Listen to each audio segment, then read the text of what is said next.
deməli, həll olma əmsalı 4000 qram bölünsün litr olan m qram X duzu məhlulu üzərinə m qram 10%li məhlul əlavə etdikdə alınan duzun kütlə payını hesablayın. Deməli, həll olma əmsalı əgər 4000-dirsə, bu deməkdir ki, 1000 qram suda 4000 həll olur. Və bizim məhlulumuz nə qədərdir? 5000. O zaman məhlulun faizi nə qədər olur?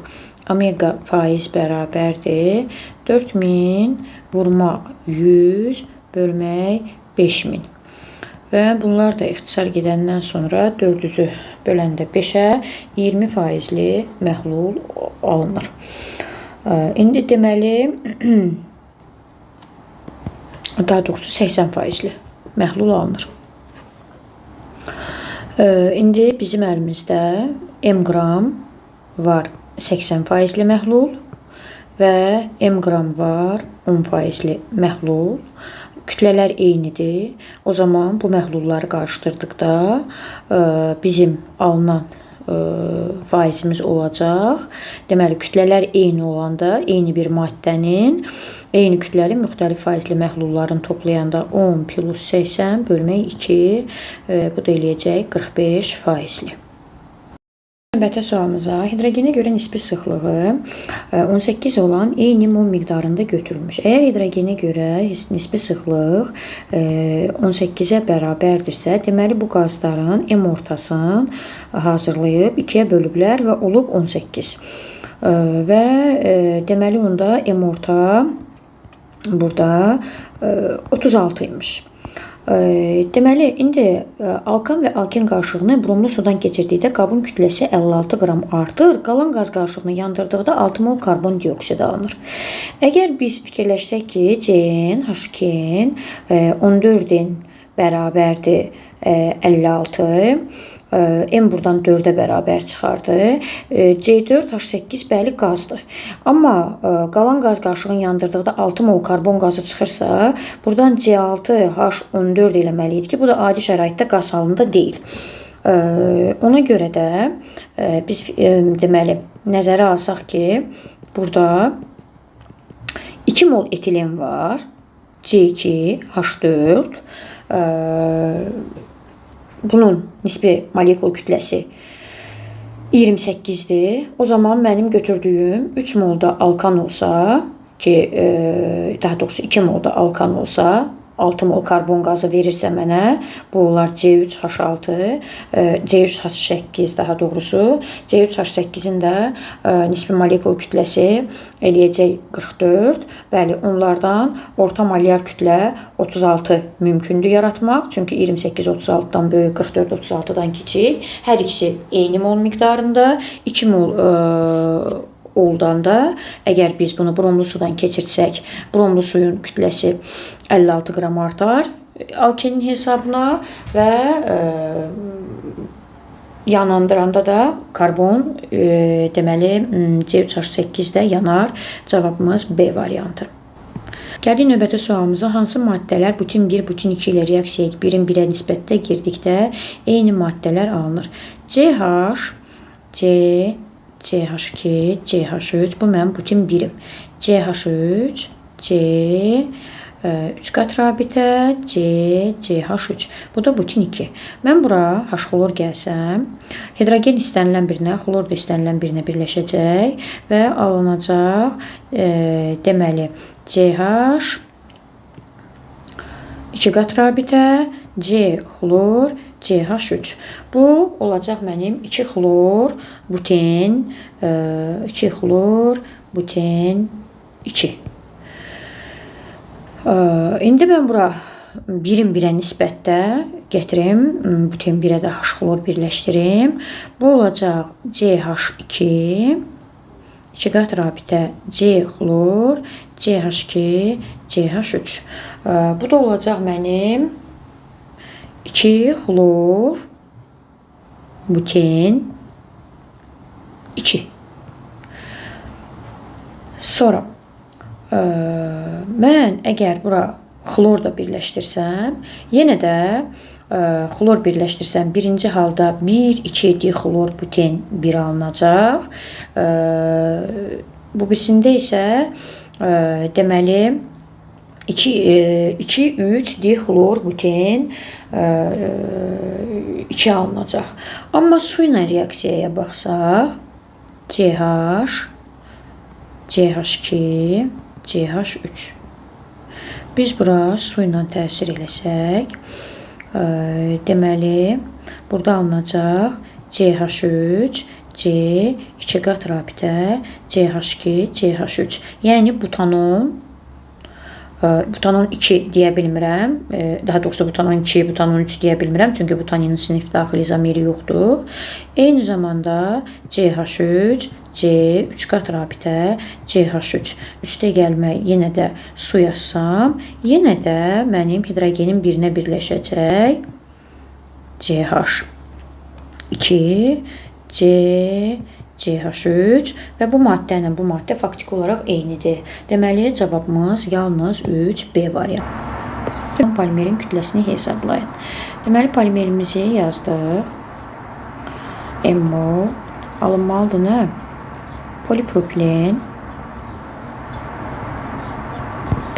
M-mol.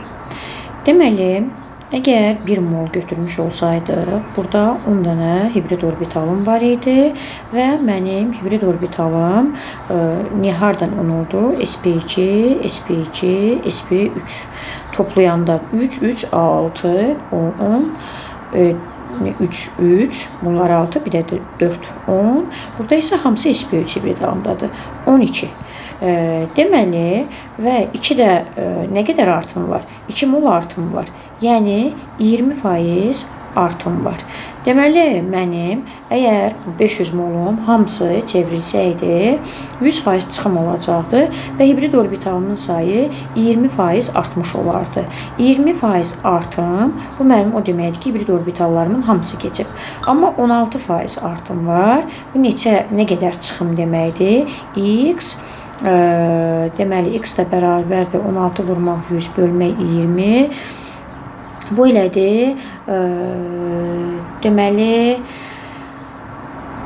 5 qalsa buradan 80% çıxım. Yəni, 500 molun 80%-i polimerləşəcək. Bu da nə qədərdir?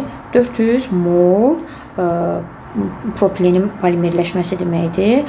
Propilenin 1 molun kütləsinin 42 olduğunu nəzərə alsaq, 400-ü də bura vuranda 1600, daha doğrusu 16800 bir sıfır əskiliyi ilə burada. Gəldik növbəti sualımıza. Növbəti sualda bizdən nə istəyir? 10 mol propanal var. Propanol 1. 3 mol gümüş bir oksidin amonyaklı su ilə məhlula reaksiyasından 3 mol azalır. Amonyaklı su ilə məhluldan, deməli, bax, bu bizim C2, H5, CHO-dur. Bu CH3, CH3-dür. Bu da CH3, CH2, CH2OH-dır. Amonyaklı 3 mol azalırsa, deməli 10 molun 3 molu bizim aldehidiymiş. Sonra artıq götürülmüş hidrogen ilə reaksiyadan 7 mol propanol 1 alınır. Neçə mol propanon götürülmüş? Deməli, hələ ki, bax, bunu x ilə işarə eləyək, bunu y ilə, bunu z ilə. X plus y plus z bərabərdir 10-a. İndi x-in içində bildik ki, 3-ü propanaldır və bizə deyir ki, hidrogen ilə reaksiyaya girdikdə artıq götürülmüş 7 mol propanol 1 alınırsa, propanol 1 hissəsi burada var idi. 7 molda alınırsa, deməli, bizim Deməli, bu ikinci mərhələdə olmuş proses deyil. Eyni qarışığa, yəni başlanğıc qarışığa hidrogen ilə təsir etdikdə, əgər 7 mol propanol 1 alınırsa, biz onsuz da buradan artıq 3 mol propanalın propanalın olduğunu bilirik və birli spirtdə ancaq aldehidin hidrogenləşməsindən əmələ gələ bilər də. Alınar CH3, CH2, CH2, OH. Çünki bunu hidrogenləşdirsək, buradan alınardı CH3, CH, OH, CH3. Deməli, ikili spirt alınardı. Deməli, əgər mənim bu propanalın hidrogenləşməsi ilə burada olan propanolumun, yəni X-la Z-in cəmi 7-ni verirsə, X-i də tapmışdım başlanğıcdan, çünki gümüş güzgü reaksiyasını verən sadəcə o idi. Z bərabərdir 7, Z burada 4-ə bərabərdir. Yəni 4 mol spirtin var imiş, 3 mol aldehidim var imiş, bu halda 3 mol da ketonum oldu. Və gəldik bu məsələmizdə mis-2 nitratın parçalanması zamanı bərk qalğın kütləsinin zamandan asılılıq qrafiki verilib. Mis-2 nitrat parçalandı. Mis-2 oksidə, NO2-yə və O2-yə. İndi baxıram ki, məndən nə istəyir? Duzun neçə faizinin parçalandığını. Normalda bura 1, 2 yazım, burada 1, 0.5 yazım, reaksiyam düzgün əmsallaşdı. Burada bizim müəyyən qədər bərk qalığımız qalır. Gördüyümüz kimi X. Və 6 qramda müəyyən bir hissə alınıb. Normalda bu 188-dir. 188-dən 80 qalır.